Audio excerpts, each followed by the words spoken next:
tal? Bienvenidos a una emisión más de Entredichos, que hoy tiene en el foro a una mujer destacada. Se trata de Olga Sánchez Cordero, exministra de la Suprema Corte, doctora honoris causa de distintas universidades, catedrática de la Universidad Nacional y recientemente nombrada secretaria de Gobernación ante la eventualidad de que Andrés Manuel López Obrador alcanzara la presidencia de la República. Bienvenida, doña Olga. Muchas gracias, René, por este espacio y por esta entrevista. No, soy yo el que agradece. Que quisiera tratar un punto en específico de las propuestas que ha venido haciendo Andrés Manuel López Obrador, que es la relativa a la amnistía a quienes hayan incurrido en delitos. Le ruego que con la mayor sencillez me diga por qué esto y que me lo explique. Yo creo que antes que decirte en qué consiste una ley de amnistía, me gustaría hablar de una justicia transicional. Esta justicia transicional se da en aquellas sociedades en las que han vivido ciertamente guerras civiles, guerras religiosas, conflictos, violaciones graves a derechos o violencia, como en el caso de nosotros, que hemos estado viviendo la última década con una enorme ola de violencia y de miedo y de un país ensangrentado, porque el año pasado, y así lo digo con esas palabras, el año pasado fue el año de mayor número de homicidios en la historia reciente. ¿Usted del país. equipara la situación de violencia criminal que hemos vivido prácticamente con una guerra? No es una guerra, no es una guerra, pero hay una violencia soterrada, hay un combate a esa violencia, hay un combate a este crimen verdaderamente soterrado o abierto ya. Y no es un reconocimiento internacional de una guerra civil o de ninguna otra cosa, ninguna guerra en contra del narcotráfico, pero podríamos, si no hablar de una guerra, sí de un combate al narcotráfico en una situación importante, con el Ejército y la Marina, por supuesto, interviniendo. Ahora, usted sostiene que una amnistía no significa impunidad. ¿Cómo es eso? No significa impunidad. En primer lugar, la elaboración de una iniciativa de ley, porque es una ley que pasa por el Congreso Federal, no es un indulto, es que hace el presidente, es una ley de amnistía. Correcto. Entonces, el universo de destinatarios tiene que ser un universo muy determinado, no todos vienen dentro de este universo de destinatarios. Tiene que haber supuestos normativos, ¿verdad?, en donde estos destinatarios se ubiquen en esos supuestos normativos. Y una cosa muy interesante, tiene que tener una temporalidad. Las leyes de amnistía tienen que tener una temporalidad. Pongo un ejemplo. La ley de amnistía del presidente Salinas de Gortari en relación al EZLN, al movimiento de Chiapas, tuvo una temporalidad de 20 días, del 1 de enero al 20 de enero a las 3 de la tarde de ese mismo año del 94. Ahora, entonces, esta ley tiene que tener una temporalidad. ¿En qué temporalidad se va a dar la amnistía? ¿En qué tiempo? ¿lo tienen ya establecido? Me dijo Andrés Manuel que si lo empezaba a trabajar. Yo estoy prácticamente estudiando de que pudiera ser del 1 de diciembre del 2006 al... ¿Del 2006? Ah, sí. Sí, Perfecto, del 2006, sí. cuando se hace esta Sí. supuesta declaración de guerra contra el narcotráfico, sale el ejército a las calles, ¿sí? Del 1 de enero del 2006, probablemente al 31 de diciembre del 2018 o al 1 de diciembre del 2018. Ahora, eso no me responde la pregunta. ¿Cuál es la pregunta? Es decir, dice usted que amnistía no significa impunidad. No significa impunidad. Bueno, primero por varias razones. Porque los destinatarios de estas normas no pueden ser quienes hayan cometido ciertos delitos. Por ejemplo, no pueden ser destinatarios quienes hayan cometido el delito de tortura, delitos de lesa humanidad, delitos de ejecución forzada, de ejecución extrajudicial, desapariciones forzadas, por ejemplo. No pueden ser violaciones violaciones a mujeres, o tampoco embarazos forzados, Homicidio, ni desde luego. tampoco homicidio, ni tampoco esterilización sin consentimiento. O sea, hay delitos ya en las convenciones internacionales, y que México ha suscrito, y criterios de la Corte Interamericana y criterios de la Corte de Estrasburgo, que no admiten ciertamente ciertos delitos para entrar en la ley de amnistía. Déjeme, porque me viene muy a modo en este momento, déjeme recordar lo que aquí nos dijo el obispo Salvador Rangel sobre la pequeña diferencia que tiene en relación con la amnistía que propone López Obrador. Sí. Si le parece, lo vemos. Sí, cómo no. Muchas gracias. ¿Coincide usted con Andrés Manuel López Obrador? No, en una amnistía general no, pero yo sí coincido en una amnistía restringida para aquellos que se quieran cambiar de vida, aquellos que quieran enmendar su ruta. Yo creo que tienen todo el derecho, que se les dé la oportunidad. ¿Quiere esto decir, coincide usted con el señor Rangel? Lo que acabo de decir es coincidencia plena, porque yo digo, ¿qué destinatarios, qué universo de destinatarios se van a tener? ¿Qué normativa? Y además, estoy diciendo que hay varios crímenes y varios delitos que no son susceptibles. Entonces, si es general, lo que pasa es que él no habla jurídicamente, lenguaje, ¿verdad? Sí es general, pero desde luego no es para aquellos criminales que hayan cometido determinados delitos. Muy bien. Justamente a propósito de lo mismo, quisiera yo recordar lo que aquí nos dijo el 19 de enero Alfonso Durazo. Le voy a pedir que también veamos ese inserto para después pedirle mayor precisión.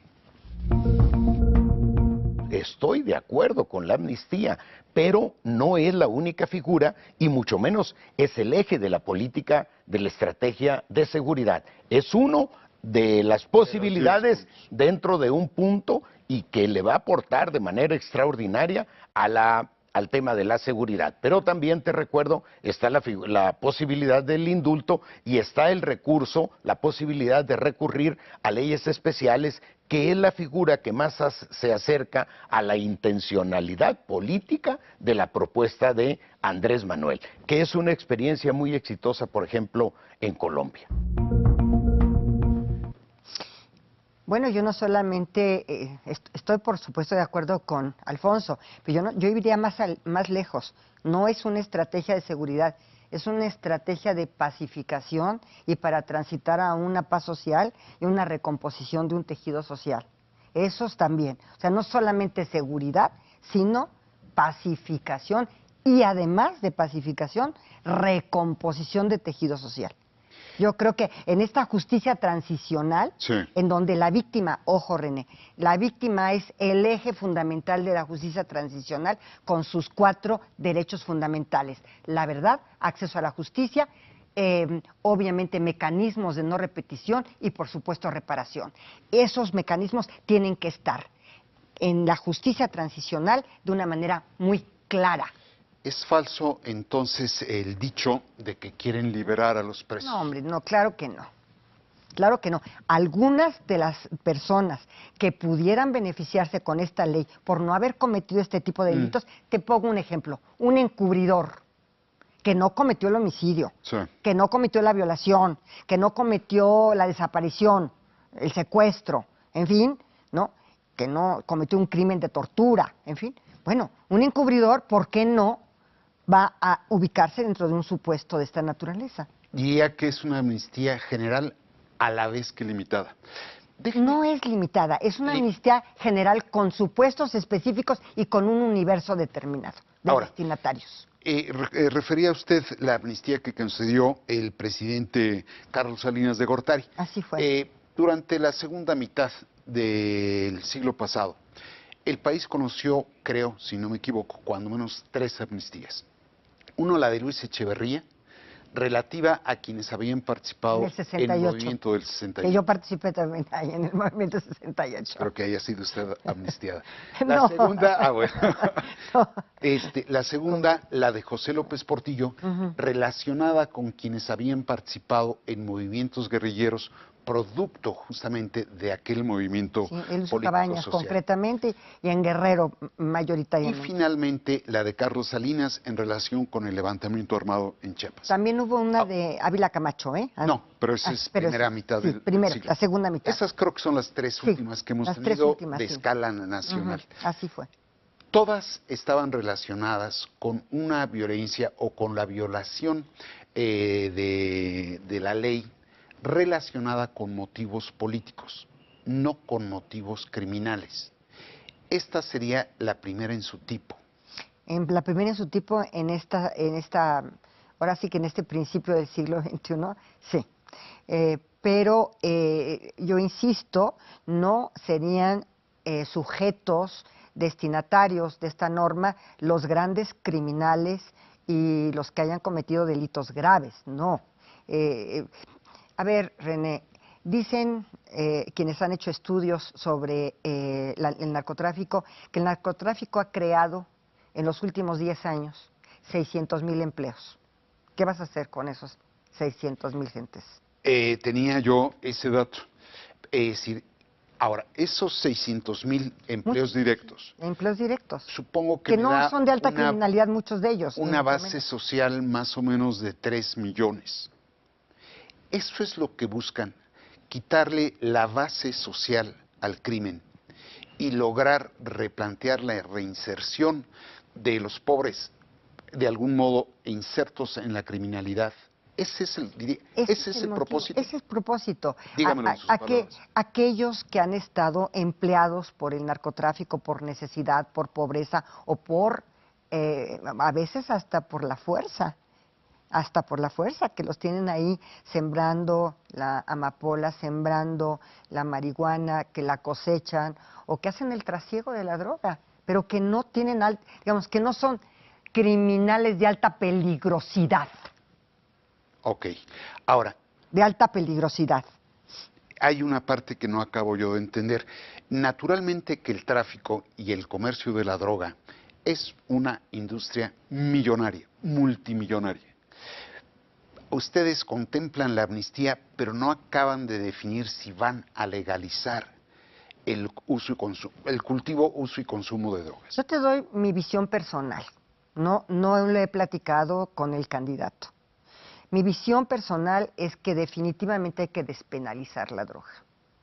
Hay que despenalizarla probablemente en una primera instancia, desde luego la marihuana, hay que despenalizarla. Yo no digo legalizarla, que es diferente, no, despenalizarla. ¿Cómo lo sostuve en la resolución de la Suprema Corte, en donde yo intervine, meses antes de salir, en el uso lúdico de la marihuana, y acaban de resolver la Suprema Corte hace unos días, hasta donde yo leí, algunas inconstitucionalidades del Código Penal en relación precisamente al uso de la droga, y creo que se está avanzando en ese sentido. Ahora, nada más que despenalizar el consumo de droga no me quita el mercado negro de la droga. Ese es el otro tema. Ese es el incentivo para que vengan nuevos sustitutos, nuevos criminales. Ese es el otro tema. El otro tema es que si una persona puede consumir la droga, la cadena, desde la producción hasta, obviamente, el tráfico, el trasiego de la droga, hasta que llega al consumidor, pues también es un tema que hay que analizar en una política pública si realmente vamos hacia la despenalización del uso de la droga, del uso lúdico de la marihuana. Hay un tema aquí que me llama la atención. No tengo los datos precisos y me gustaría estudiarlo más. Tengo entendido que Turquía despenalizó incluso el cultivo de la droga y también, por supuesto, la posesión, y que invita a varias farmacéuticas, por ejemplo, en los temas de la amapola concretamente, para que sean los principales compradores de la amapola para la fabricación, entre otros, de la morfina y otras drogas en la industria farmacéutica, que han sido muy importantes y ya tienen ellos varios años en el tema, y ha sido un círculo, en lugar de un círculo vicioso y perverso, ha sido un círculo virtuoso. ¿Por qué? Porque se puede transformar en estos fármacos, ¿sí? Y las farmacéuticas compran directamente de los productores esta amapola. Déjeme poner al revés los términos de la crítica que están recibiendo ustedes. Todo el mundo señala, quieren pactar con criminales, quieren liberar a delincuentes, pero el grado de impunidad que registra nuestra justicia no es de algún modo la práctica vergonzosa de una amnistía, la impunidad. No, todo lo contrario. A ver, ¿por qué tenemos esta altísima criminalidad? Entre otras cosas. Pues, en una parte porque no tenemos una cultura de la legalidad, René. No la tenemos en nuestro país. Pero además hay una percepción de riesgo. Y esto quiero anotarlo, no lo había yo dicho más, esta es la primera entrevista en donde lo dijo. ¿Qué es la percepción de riesgo? La impunidad. ¿Por qué te roban en la calle? ¿Por qué hay carteristas a veces en el metro? ¿Por qué te asaltan en la calle, te quitan el reloj con pistola en mano? Porque no hay percepción de riesgo, que te va a pasar algo, que te van a perseguir, que te van a meter a la cárcel. ¿Qué nivel de delito? ¿Qué nivel de delito? Y esa percepción de riesgo lo tuvieron muy claro en Singapur, claro, con las medidas draconianas de ejecutar a la gente, ¿verdad? Pero la percepción de riesgo en este país ha bajado totalmente. No hay una percepción de riesgo que te vaya a pasar algo porque cometas un ilícito, ya sea el menor, el carterista, o ya sea el mayor. Entonces, esa percepción de riesgo no existe dentro de la cultura de la legalidad. En ese sentido, déjeme traer a colación lo que nos dice el obispo Rangel, de seguir la ruta que hasta ahora llevamos, si le parece. Sí. De seguir en la ruta en la que vamos, la de perseguir al crimen en vez de prevenir al crimen. ¿Qué avisora usted? Que no va a haber ninguna salida positiva. Usted lo acaba de decir perfectamente. Hay que prevenir. Y ustedes saben que uno de los estados más retrasados socialmente, económica, culturalmente, es Guerrero, sobre todo la sierra y también la montaña. ¿Diría usted que el modelo seguido durante los últimos 12 años, Felipe Calderón, Enrique Peña, fracasó? Bueno, ahí están los resultados. A ver, yo no necesito manifestarme. Ahí están las estadísticas, ahí están los datos oficiales del número de homicidios, de 30,000 personas que han desaparecido. Ahí están las madres estas rastreadoras buscando a sus hijos. Digo, no es más que ver la realidad que está pasando en México. Y lo que dice Andrés, vamos a atacar las causas. ¿Cuáles son las causas? La pobreza, la falta de oportunidades. Ahora, si usted, como correctamente me señala, estamos hablando de una ley de amnistía. Quien deberá aprobarla es el Congreso. El Congreso Federal. Y en esas condiciones podría decretar ya la ley el propio entonces posible presidente de la República. Si el Congreso no les da la ley de amnistía, ¿cuál es el plan B? Bueno, no tendríamos este instrumento para esta justicia transicional. No lo tendrían. Que podríamos. Yo creo que tendría que cabildearse adecuadamente y tendría que estar muy bien construida la iniciativa para que no haya duda de que se van a perdonar a... Doña Olga, el Congreso dice no les entendemos, quieren liberar delincuentes. ¿Qué van a hacer? Bueno, pues entonces tendríamos que ver un plan B. En primer lugar, ya tiene Andrés muy claro que hay que atacar las causas. Lo que dice el obispo es cierto. Las alternativas que tiene la gente en materia de empleos, en materia de salir de la pobreza, no existen o existen en una forma muy escasa.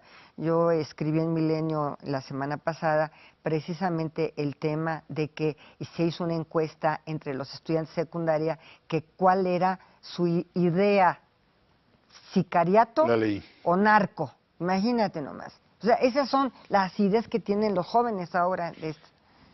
Le ruego que de la manera más breve, de algún modo dirigiéndose a la Cámara, ¿qué mensaje le daría a los familiares de las víctimas la idea de que sean de algún modo perdonados los victimarios?